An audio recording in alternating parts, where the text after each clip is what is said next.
Today, we are going to be giving you book recommendations based on popular tropes. Yes! Yes, and we've got plenty Yes, as you can recommendations see. You here can't even today. see all of them. No, it's a tower. It's a tower. So a lot of people will pick books based on tropes, and everybody has their favorite tropes, their not so favorite tropes. And so we wanted to make a quick and easy guide for you guys when it comes to choosing your next TBR based on your preferences and what you like to read. For example, Sophie and I love childhood romances. Yeah. So childhood. Any friends to lovers. Friends to lovers. I also love fake dating. I love a good fake dating moment. I don't love fake dating as much, but I really love, I love second chance romances a lot. I love second chance romances. I love, I'm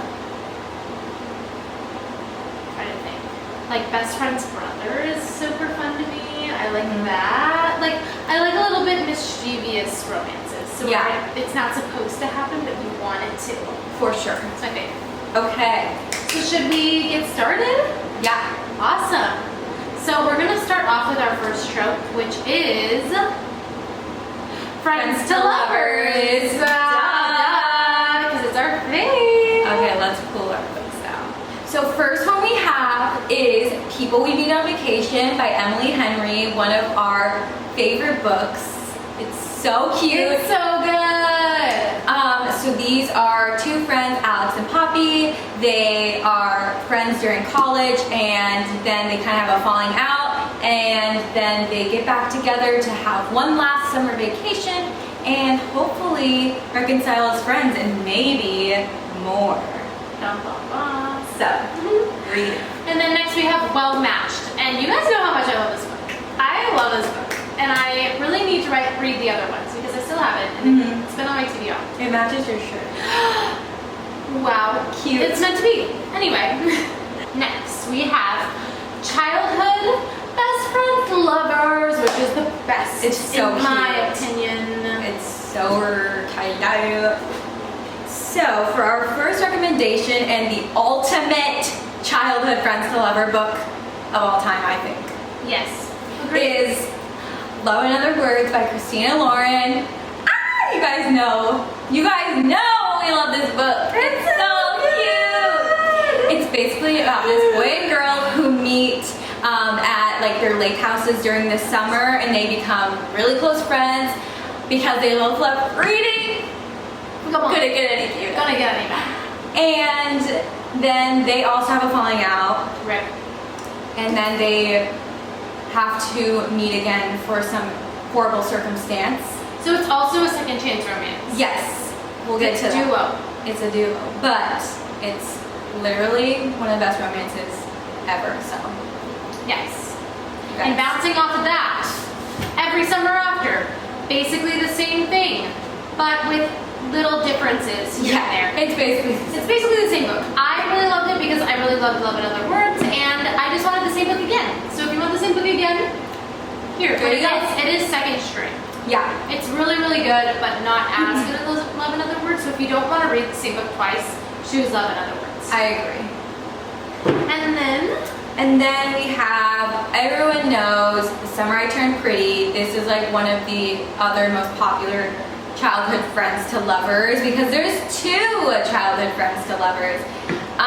This one's really cute. It's basically about these kids who grow up at the summer house together. They go every summer and they've grown up together, and the girl Belly, who's the main character, has had a crush on one of the characters for a really long time, and now that she's grown up and they start taking her more seriously as an adult, then there's more possibility for a romance there with him. And so that kind of starts to get some drama. Y'all know. next we have Pump 57 by Penelope Douglas. This book is crazy, but it's childhood friends to lovers because they start becoming pen pals after 5th grade. Like 5th grade and on, they're pen pals. Which is super cute, so they kind of grow together through writing each other and knowing each other that way. And then they finally meet in real life when they're seniors in high school. So it's super fun. Crazy book. Next, we got Second Chance Romance, which kind of bounces off the last one because most of the friends to lovers are second chance romances. Because they're not consistent. It's So you need some drama in there. Love in Other Words we already talked about. Yes. Second chance. People We Meet on Vacation, another second chance romance. And our last one is Funny You Should Ask by Alyssa Sussman. I really thought this book was super cute. Was it life-changing and like totally amazing as everyone says? No, but it totally fits the second chance romance vibe. It's basically about a writer who gets to interview her celebrity crush, which is so fun. And they kind of have like this wild weekend together, and then they never speak again for like 10 years. And she gets a chance to interview him again 10 years later, and they kind of get a second chance at seeing where their connection could lead. Ooh. So if you've ever had a celebrity crush, which is everyone, this is a book for you because it's totally the dream. Next trope we have is strangers to lovers. So this is basically the trope where, you know, you just meet someone randomly on the side of the road and you fall in love magically. Yeah. Which is everybody's dream, honestly. Totally my dream.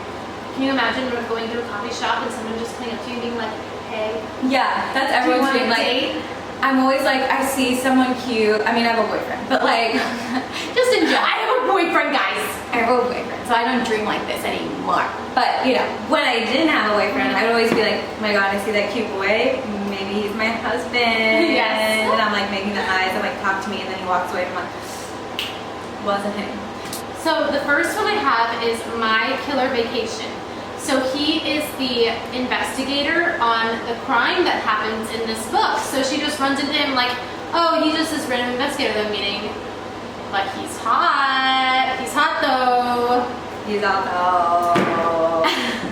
And then the second one is The Dead Romantics, another one. It's her new editor. She walks into work to meet her new editor, and she's like, he's hot though.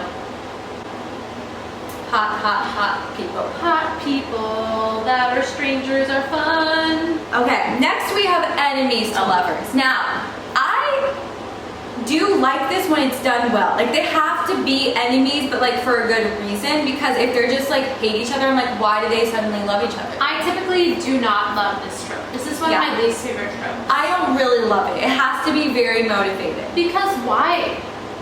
Why though? Like, there's so many fish in the sea. If you hate them, just like keep your distance.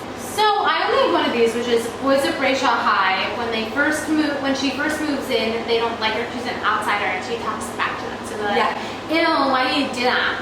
So they're mean to her, and they're enemies, and then they start fucking all the time. Yeah, it's a crazy. It's by Megan Brandy, by the way. And it's literally crazy drama, but it's really fun. It's really fun. It's kind of like Punk 57. Crazy, unbelievable, unrealistic, but fun. Yeah. Next we have, you guys know, A Court of Thorns and Roses. The first one isn't really Sarah J. Maas. Yeah, first one isn't, but I just grabbed this because like there's multiple, I would say, like conflicting people that end up like having a romance in this whole like story, kind of like everyone. Yeah. But well, you can't really trust people in fantasy.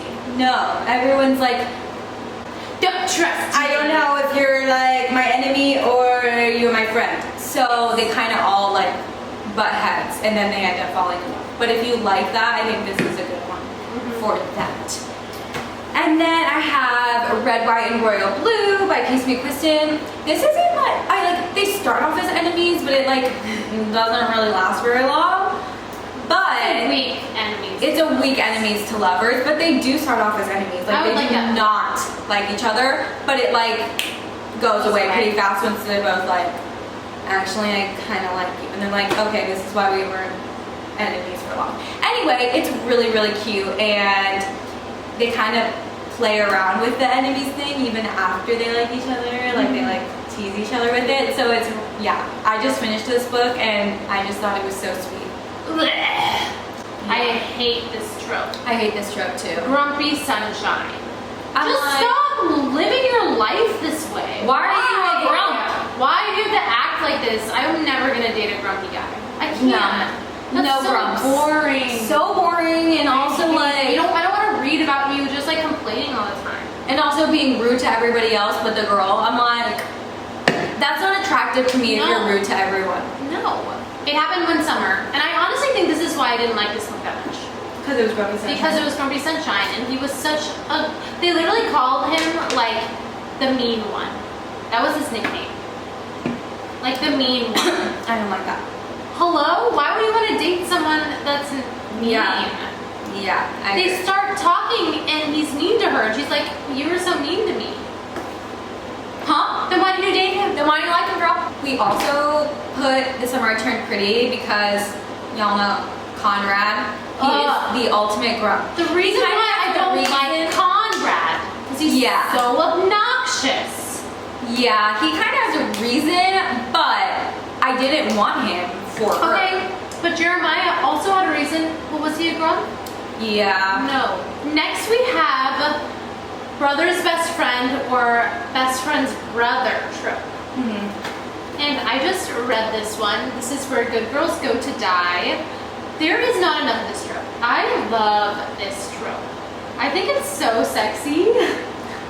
I love do, because like it's so common, you know, like having an older brother or sister that your friends are like, oh my gosh, your older brother, you know? Yeah.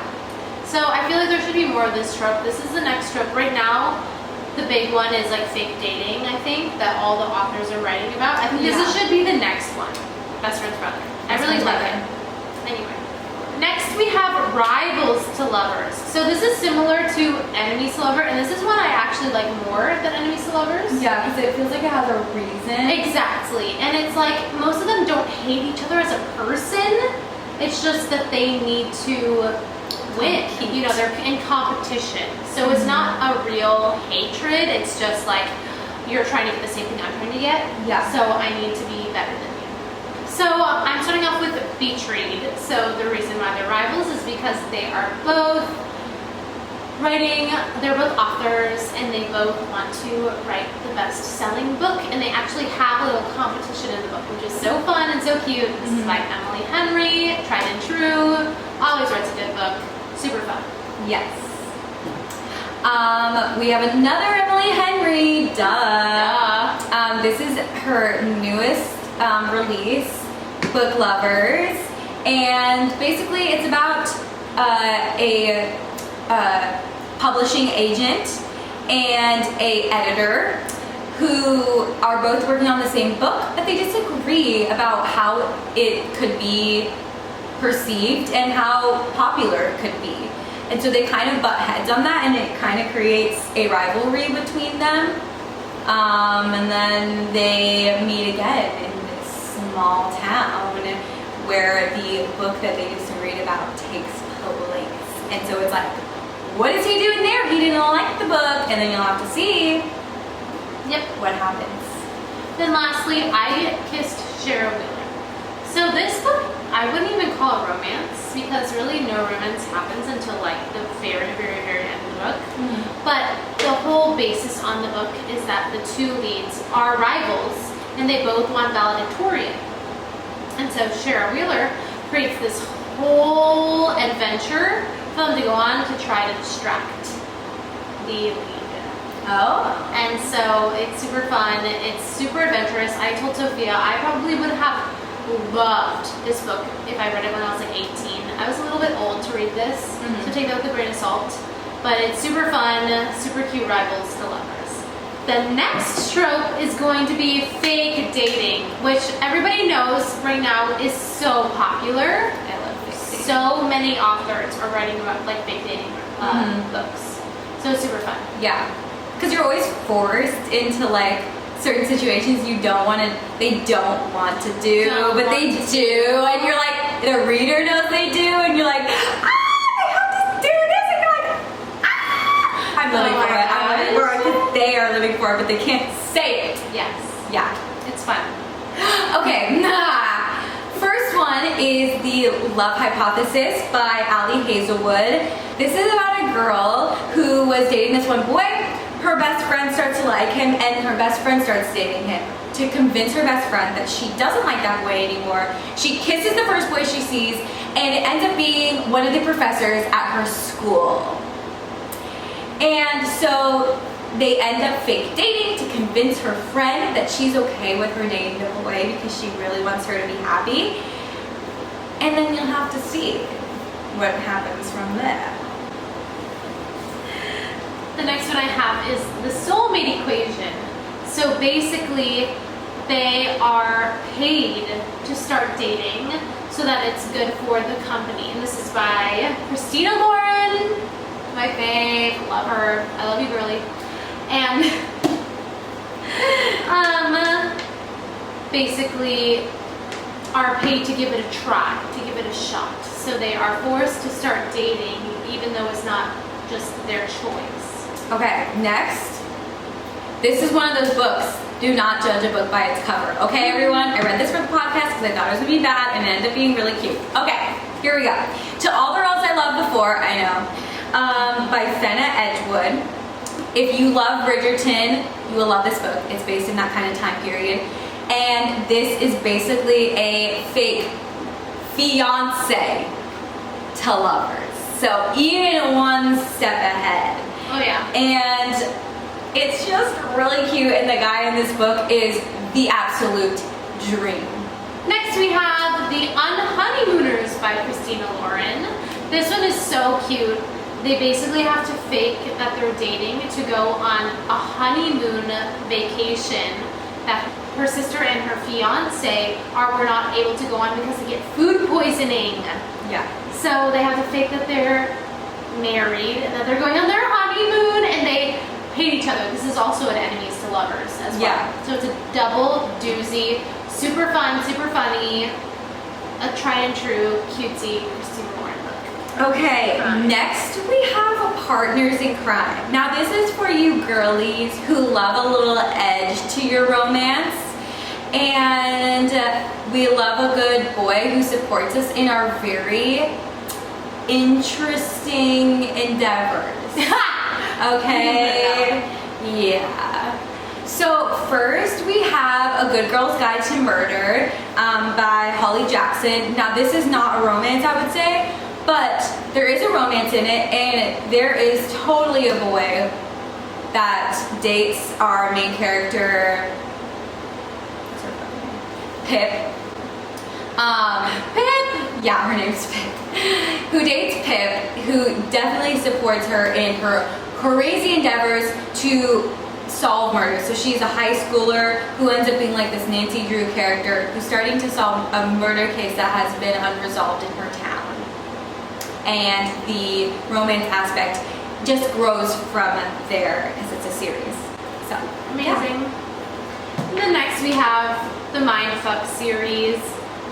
Literally a serial killer meets an FBI agent, and yes. The girls who know, and the girls who don't know. We don't want to spoil it for you, but it's a partner in crime romance. By S.T. Abbey. Totally a partner in crime. They don't really know. It's an unknown partner in crime, but it is. But it is. Read it if you love crazy shit. It's so good. Okay, first we have Caraval, the Caraval series. So there's two sisters. The first book follows one sister, the second book follows the second sister, and the third book follows both sisters. And they are both in a love triangle. So if you really love love triangles, there you go. Especially in the last one. Especially in the last one, yeah. And next, we already talked about it, but Where Good Girls Go to Die. It's a love triangle. If I tell you why, it'll spoil it, but it is. Yeah, take my word for it. Okay. Next we have The Inheritance Game. Next we have The Inheritance Games by Jennifer Lynn Barnes. I know by hearing through the grapevine that the second book delves even more into the love triangle, but basically it's about a girl who ends up inheriting this random rich guy's fortune for no particular reason. Well, there's probably a reason, but she doesn't know what the reason is. And to figure it out, there are riddles and puzzles throughout this huge mansion that they need to find and solve to figure out if there's a reason to why she was chosen. And last but not least, we have tragic love. Which is for you sad girlies out there who want to read about sadness. Which isn't really fun, but some people like that. So. I honestly like it. I do. Okay, first one I have is The Seven Husbands of Evelyn Hugo. This is kind of like a fake historical fiction. It seems like an historical fiction, but it's based on a fake celebrity. Basically about this fake famous Hollywood starlet from the like 1940s-ish. Throughout her career and kind of the trials and tribulations of being a woman in Hollywood at this time. And she ends up, as the title says, marrying 7 husbands, and a reporter is hired to figure out who the love of her life is. And it's not as straightforward as it may seem. And I would say this is a very tragic love story. I agree. Yeah. Next we have the famous It Ends With Us by Colleen Hoover. This book is 100% a tragic love story. It really goes through some like really difficult situations. It definitely has some trigger warnings in there, so look into the book before you read it. Definitely. But it's 100% a gut-wrenching, tragic love story. Yeah. Next, I do not have a physical book with me because my dad is borrowing it. Dad! Anyway, it's The Song of Achilles by Madeline Miller. Y'all know, this is like the epitome of tragic love. Like, I mean, it's Greek mythology tragic love. It's basically about Achilles, but it's told from the point of view of Patroclus, who is like his best friend. That would be kind of also a best friend to lovers. But I would say it's more tragic love. And it's a modern retelling of this Greek mythology, and it's really heartbreaking. Yeah. It's tragic. It is very tragic. Next we have Ugly Love by Colleen Hoover, because Colleen Hoover is the queen of tragic romance. Yeah, she loves a good tragic love. Which honestly, same. So thank you, Colleen Hoover, for writing these. This was so far, I've only read 3 of her books. I've also read Regretting You, which kind of is a tragic romance as well. We didn't include it. And this, I guess, is also best friend's brother. Trope. And that's all of our tropes. All of them. And that's all, folks. If we miss any tropes, please let us know and put in the comments different tropes that we should get into and we should read. Yes, because or I'm sure if there's any recommendations, you were like, you didn't recommend for this trope and we wanted that, so tell us. Probably haven't read it, so please tell us. Yeah. Leave your recommendations in the comments as well. Give us some books to add to our TBR. Yeah. And like, comment, subscribe, follow us on Instagram. And you know all the things. And we'll see you next week on Dream